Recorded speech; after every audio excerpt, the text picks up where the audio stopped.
노무현 대통령께서는 공산주의자입니까? 민중민주주의자라고 말씀드렸습니다. 그러면 변형된 공산주의자입니까? 예, 저는 그렇게 봤습니다. 대통령은 나치 정권에 게벨스가 있었다면 박근혜 정권에는 고벨스, 고용주가 있다는 말이 나오지 않게 즉각 조치를 취해야 합니다. 네, 문재인 대표는 공산주의자다. 5.16 형식은 구태타지만 정신적으로는 혁명이다. 사법부에 김일성 장학생이 있다. 이런 발언들의 주인공 고영주 방송문화진흥회 이사장. 야당인 새정치민주연합이 결국 해임 촉구 결의안이란 칼을 빼들었습니다. 그런가 하면 정부와 여당이 지금 발표를 확정을 해버린 이 역사교과서 국정화에 대해서도 강력하게 저지하겠다. 투쟁을 선포한 상태인데요. 오랜만에 한 목소리를 내고 있는 새정치민주연합 이종걸 원내대표 직접 만나보죠. 이 원내대표님 안녕하세요. 예, 안녕하셨습니까. 이종걸입니다. 예, 어제 의원총회에서 두 가지 결의안이 채택된 거네요. 네, 예, 방송문화진흥회 박문진 이사장에 대한 결의안과 박근혜 대통령에 대한 사과 요구입니다. 예, 그리고 예. 예, 역사교과서 국정화에 대한 그 대검토 포기에 예. 대한 국민의 뜻과 다르게 움직이고 있는 국가 정부의 제거를 촉구하는 내용입니다. 그렇죠. 우선 예. 역사교과서 얘기부터 좀 해보겠습니다. 네. 국정화 문제. 지금 청와대가 워낙 강하게 국정화해야 된다 이런 입장이다 보니까 속도가 확 붙는 느낌입니다. 어제 오늘 사이에 갑자기 불거졌어요. 예, 제가 알기로도 그것의 가장 정책적 헤드인 교육문화 교문 황우여 장관도 예. 얼마 전까지는 그 점에 대해서 잘 알고 계시기 때문에 소극적이고 또 이렇게 확신 없는 그런 이제 말씀을 하셨는데 예. 한 수일 내 입장이 바뀌면서 언론에 나온 것처럼 다음 주 초에 정식을 채택하겠다는 그런 이제 말이 흘러나오기 시작했습니다. 예, 이게 정부에서 그냥 이걸 발표를 하고 밀어붙이면 이게 무슨 표결을 한다든지 국민투표한다든지 이런 문제가 아닌 거죠? 예, 지금 현재로서의 그 단계는 입법사항이 아니기 입법사항이 때문에. 아닙니다. 예. 예, 그래서 저희 국회에서 어떻게 무슨 국정에 관련된 어떤 조치를 하기 어렵고 의견만 제시하고 있습니다만. 예. 그러나 뭐 입법사항이라는 것이 이렇게 한정되어 있는 것이 아니기 때문에 저희로서도 그것까지 검토하는 금지한 입법도 검토할 수 있는 것들이 있다면 예. 무엇이라도 하겠다라는 말씀이고요. 지금 제가 약간 잘 못 알아들었는데요. 무슨 입법이라고 말씀을 하셨죠? 그것을 이제 금지하는 입법. 국정화를 반대하는 국민의 뜻을 담는 예. 입법적인 내용들을 검토하고 있습니다. 그렇게까지. 우선 이제 저희로서는 이런 것입니다. 예. 그 여론조사를 해보면은 거의 절반에서 조금 더 많은 수의 찬성이 보이고 그것이 예. 이렇게 좀처럼 움직이지 않는데요. 예. 그러나 이 역사 교과서 전문가라든지 역사 학자라든지 기타 학계에 있는 모든 분들이라든지 이런 분들에 대한 어떤 역사 이 교과서와 관련된 공급자, 예. 그 지식인들, 전문가들의 경우는 뭐 거의 100% 반대하는 입장인데. 그런데 이제 어찌 보면 그 역사 교육의 어떤 수요자라고 할 수 있는 예. 국민 쪽에 특히 이제 학부모들, 학부모들이 그거에 대해서 좀 교과서에 대해서 좀 찬성하는 분이 반반 정도 나오는 것이죠. 그렇죠. 예. 그래서 그 이유를 저희들이 쭉 이제 살펴봤습니다. FCI를. 그겁니다. 그 수험생을 둔 자녀들이 국정교과서를 하게 되면 역사 교육, 이제 수험 역사들을 수험 국사를 좀 쉽게 접하고 또 시험도 쉽게 볼 수 있다라는 그런 이제 자녀들을 보살피는 마음입니다. 절반의 그런데요, 찬성을 하는 분들도 아마 그 수업하기 쉬워지지 않을까 그것 때문에 찬성하시는 건 아닐까 그렇게 생각하신다고요? 그래서 저희들이 그 시뮬레이션을 해보고 또 검토도 해봤습니다. 예전에 우리가 유신 체제 때에 국정교과서를 했던 적이 있습니다. 그렇죠. 그리고 뭐 전 세계에 보면은 뭐 나치라든지 또는 그 베트남에서의 어떤 공산 독재 체제라든지 이런 데서 이제 그 특히 그 국정교과서를 했던 적이 있죠. 이제 그런 것들이 이제 이미 다 구역사의 유물로 다 지나가 버렸는데 우리나라에서 특히 하려는 이유에 대해서 저희들이 좀 경악하고 있긴 합니다만 이제 친일 독재 뭐 이런 것들을 미화하기 위한 단어들을 교과서에 넣기 위한 것이라고 이제 저희들이 알겠습니다. 저지 그런데 투쟁하신 이제 저희 그 부모들에게 저희 묻기도 하고 저 역사 교과서 선생님들한테 이제 그걸 다 해봤는데요. 예전 국정교과서 때 훨씬 그 국사 수험 문제, 시험 문제라든지 각종의 어떤 그 입시 문제라든지 이런 데 아주 어렵게 나왔다는 걸 우리가 알 수 있습니다. 지금 뭐 근데 왜냐하면 그 수업에 대한 부분은 조금 뭐 어떻게 보면은 두 번째 문제인 것 같고 그거보다도 말입니다. 지금 새누리당에서는 좌편향 경향을 보이고 있다. 산업화의 성공을 자본과 착취라 그러고 기업가 정신이 거세된 학생들로 만들면서 패배감에 사로잡히게 하고 사회 탓, 국가 탓하는 아이들로 지금 만들고 있다. 이 부분을 지금 가장 앞세워서 국정화 주장을 하고 있는 건데 이건 어떻게 생각하세요? 그 역사 교과서를 직접 보시면 그런 내용의 역사인지를 이제 우선 보시면 압니다.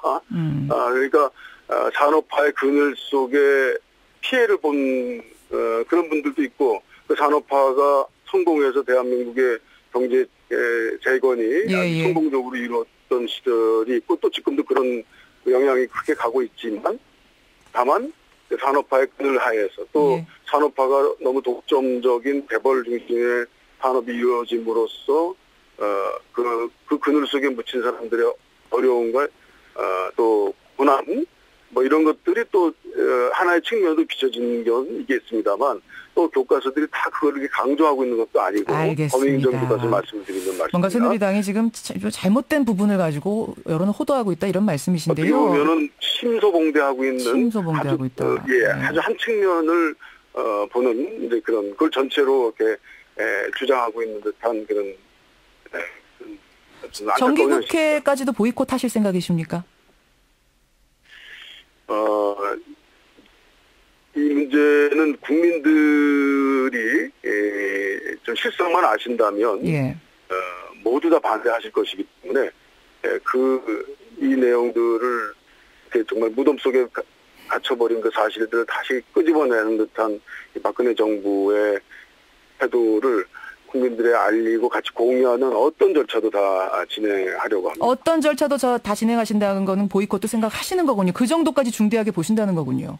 보이콧이라기보다 우리 국회에서는 사실 입법이 중심이고 국민들 앞에 나서는 이제 이 의견을 전하는 것들이 최근에는 뭐 당회 집회라든지 뭐 이런 것들은 좀 저희들은 굉장히 자제하고 원치 않았습니다. 근데 이제 이거는 국민적 대홍보를 위한 방법으로는 어떤 것도 다 채택할 수밖에 없다라는 입장들이 정해지고 있습니다. 알겠습니다. 한 가지 결의안이 더 채택됐는데 바로 그게 고영주 이사장, 박문진의 고영주 이사장 해임 촉구 결의안이었는데요.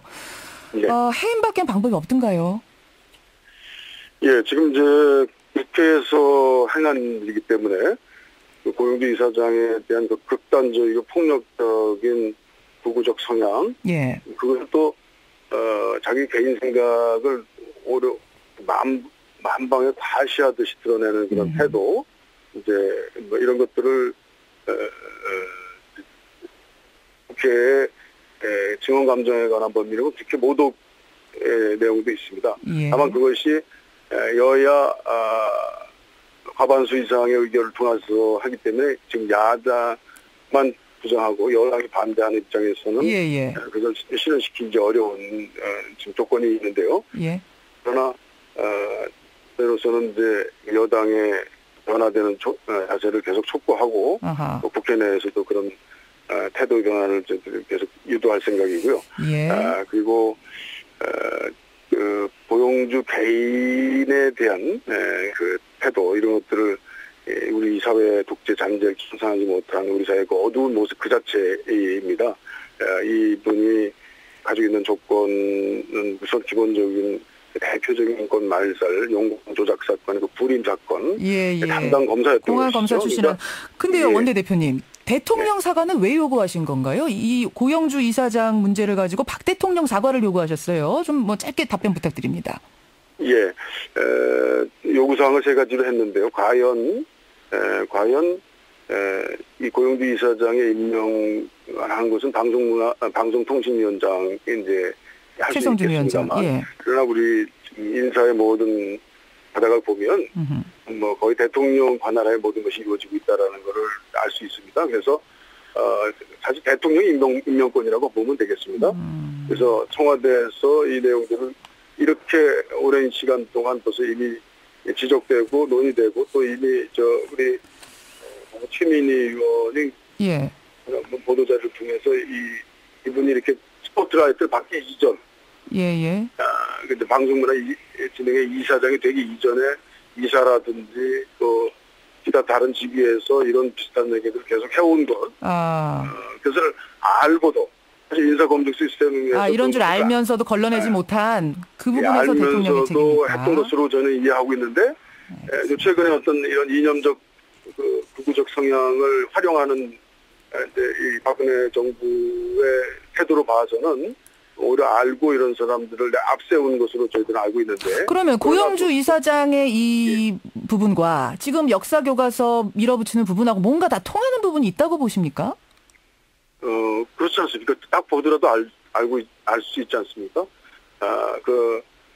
어떤 국가 질서, 아주 독재적인 질서, 그리고 또 친일 미화적인 정부의 방향 질서에 대해서 반대하고 그에 대한 어떤 비판적인 입장을 가지고 있는 사람들을 모조리 다 용공으로 공안의 대상이 돼야 될 사람으로 보고 또 공산주의자로 심지어는 이제 고영주 씨는 좀 심합니다만 그걸 공산주의자로 보고 심지어 대통령 후보까지 그다음에 문재인 후보까지 공산주의자로 몰고 있는 그런 이제 어이없는 주장을 하는 스펙트럼은 조금 다릅니다만 거의 유사한 측면이 있다. 유사한 측면이 있다. 역사 교과서의 국정화 문제도 그때 그 시절에 시절에 어떤 세워졌던 국가 질서, 아주 단선적인 국가 질서가 분단사회. 이정걸 원내대표님, 지금 제가 오늘 오랜만에 모셔서 여쭐 게 많아서요. 한 가지만 좀 더 여쭙고 가겠습니다. 당 내부 이야기인데 안 하고 갈 수가 없는 이야기. 지금 탈당자들까지 다 들어오라고 해서 통합 전당대회 치르자. 문 대표도 출마하시라. 이게 지금 당 내부에서 나오는 주장 아니겠습니까? 여기에 대해서는 개인적으로 어떻게 생각하시는가 굉장히 궁금합니다.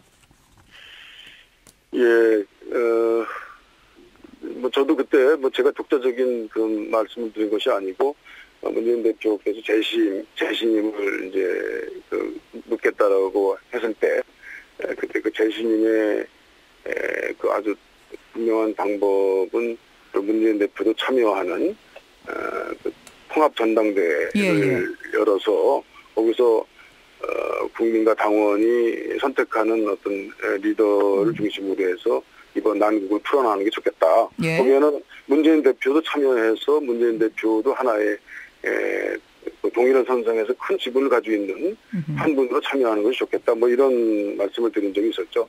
그런 비슷한 정도의 개념의 대통합적인 요구들, 대통합 기구를 만들자, 대통합을 위한 전당대회를 하자, 대통합을 위한 어떤 연석회의를 하자, 이런 이제 말씀들이 이제 우리 총선을 앞두고 우리 당의 어떤 승리와 통합과 일치를 위한 새로운 요청으로 분출되고 있습니다만, 그러나 지난번에 원내 의총과 당무회 연석회의를 통해서 국회 국정감사를 충실히 하고 이 정기국회 기간 중에는 그 점에 관해서 어떤 마음의 준비가 있더라도 그것을 다재된 말로 또 정리된 그 요구로 좀 짧게 정리를 해주셔야겠네요. 시간상. 국회의 어떤 국정감사로서의 기본적인 틀이나 이런 것들을 흔들지 않도록 알겠습니다. 하지 않도록 함으로써 우리 당의 단계적인 어떤 한 목소리를 낼 수 있는 통합의